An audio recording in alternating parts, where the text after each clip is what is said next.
De nos jours, avec les réalités que nous traversons dans notre communauté, nous constatons plus cette tendance-là, que ce soit pour les jeunes, que ce soit pour ceux-là qui nous ont précédés, nos aînés, de se regrouper, de devenir un peu sectoriel.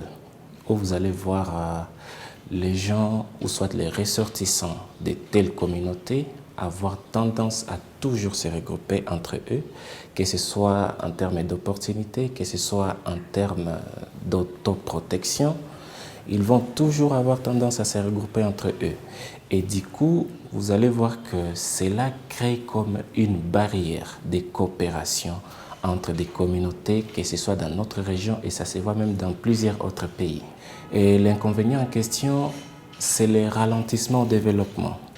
Vous allez voir, lorsqu'on est beaucoup plus enclin dans nos communautés, soit dans notre colline, on a du mal à voir ce qui a marché chez les voisins et de pouvoir les copier.